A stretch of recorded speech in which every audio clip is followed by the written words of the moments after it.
அஸ்ஸலாமு அலைக்கும். கதிஜாவின் உலகத்திற்கு உங்களை வரவேற்கிறேன். இன்றைக்கி நம்ம என்ன செய்ய போகிறோன்னா, சௌசௌ பொரியல் செய்ய போகிறோம்.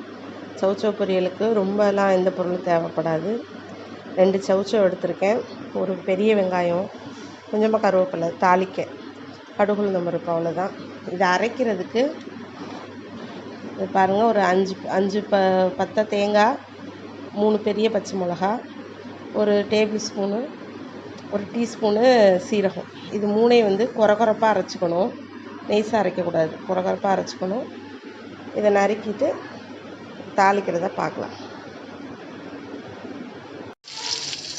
சௌசௌ பொரியல் செய்கிறதுக்கு சட்டியை காய வச்சுட்டு மேய்ச்சி கடுகு உளுந்தம் பருப்பு போட்டுக்கிறோம்.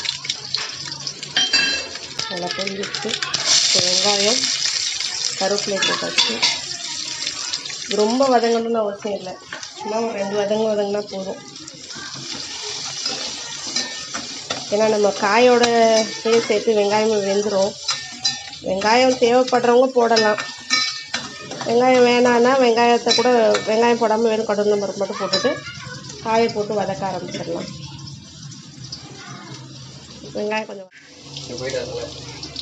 வெங்காயம் வதங்கிடுச்சு.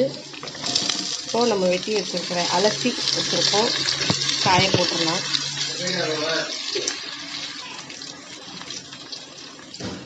இப்போ காயை போட்டு நல்லா வதக்குவோம்.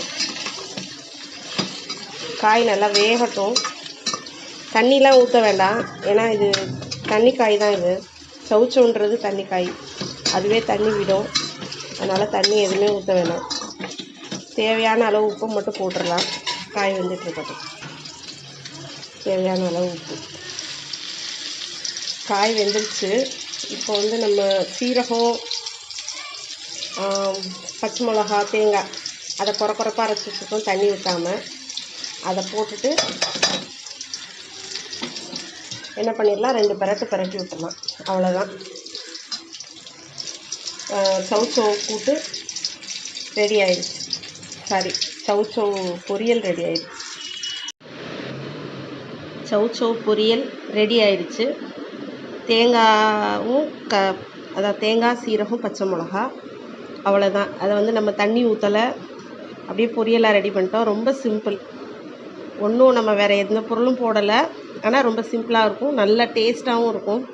நல்லா பச்சை மிளகா அரைச்சி போட்டிருக்கிறனால, அதான் நம்ம அந்த 1-2 அரைச்சி போட்டிருக்கனால நல்ல காரமாகவும் இருக்கும், ஒரு மாதிரி சப்புன்னு இருக்காது, நல்ல சூப்பராக இருக்கும். இந்த சௌசௌ கூட்டை வந்து நம்ம வந்து ரசம், காரக்குழம்பு, புளிக்குழம்பு, வத்தக்குழம்பு எல்லாத்துக்கும் நல்லாயிருக்கும். தொட்டுட்டு சாப்பிட்றதுக்கு சூப்பராக இருக்கும். நீங்களும் செஞ்சு பாருங்கள். உங்களுக்கு பிடிச்சிருந்தா லைக் பண்ணுங்கள், ஷேர் பண்ணுங்கள், கமெண்ட் பண்ணுங்கள்.